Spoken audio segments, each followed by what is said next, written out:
Mais l'intention centrale était tout à fait différente. Elle était de remettre au pouvoir le gouvernement qu'on soutenait depuis 4 ans. Le seul problème, c'est que c'est ce pouvoir qui commettait le génocide. Voilà. Donc nous sommes entrés du côté des génocidaires. Et moi, ma première mission, qui était ma spécialité à l'époque, c'était de guider les frappes aériennes sur le terrain. Parce que pour que des frappes aériennes fonctionnent, il faut qu'en fait, il y ait une équipe très très proche des cibles. Et donc j'avais été intégré dans une unité de combat de la Légion étrangère.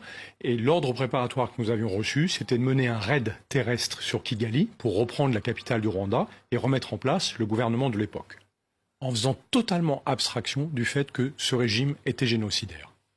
Et ça a changé au cours, en une semaine pratiquement. Alors, ce qui est très étonnant, c'est que pendant la première semaine, clairement, nous avions cette intention de nous battre contre les ennemis des génocidaires. Ce qui est complètement effarant, c'est que, comme vous le soulignez tout à l'heure, c'est le dernier génocide du XXe siècle. Le seul qu'on aurait pu éviter. Et on a réussi à rentrer du côté des génocidaires. On essaye de les remettre au pouvoir. Et assez tard dans l'opération, dans la nuit du 30 juin au 1er juillet, on arrête enfin ces actions offensives contre le FPR au moment où elles vont se déclencher. Je suis absolument persuadé que c'est parce que l'Élysée, à ce moment-là seulement, a pris peur que la France soit condamnée pour complicité de génocide. Mais on a fait quelque chose de terrible. C'est qu'on a créé une zone humanitaire sûre, qui n'a été sûre que pour les génocidaires, et qui a permis aux génocidaires de repartir se réfugier tranquillement au Zaïre. Ça a été la deuxième période de notre opération. Et la troisième, inacceptable, c'est que nous avons livré des armes aux génocidaires dans des camps de réfugiés au Zaïre, alors que nous étions sous embargo de l'ONU.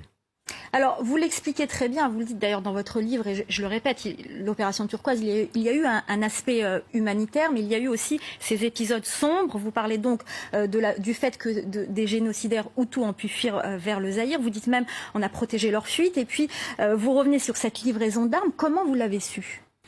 En fait, je l'ai su parce qu'on m'a demandé de détourner l'attention des journalistes qui étaient présents sur la base à Cyangugu, dans le sud du Rwanda, au moment où ce convoi d'une dizaine de camions devait partir.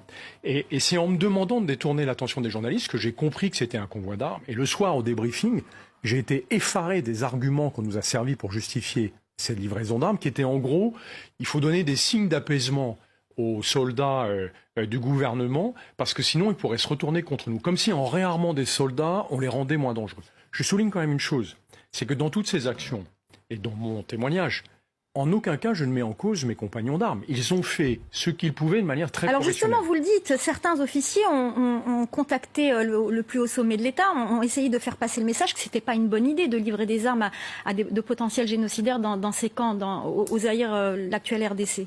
Quelle a été la réponse à ce moment-là ? J'ai des camarades plus courageux que moi qui ont refusé d'appliquer cette directive et se sont fait tacler par l'Élysée.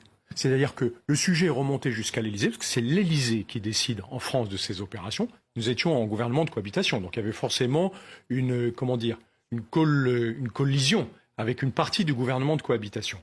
Et ces ordres ont été confirmés par l'Élysée, continuer à livrer des armes dans les camps de réfugiés en allant contre la plus évidente éthique des officiers français. Enfin, je veux dire, ce qu'on a fait est totalement inacceptable. Et ce qui est inouï, c'est que non seulement on l'a fait, mais en plus, ces décideurs politiques le cachent depuis un quart de siècle.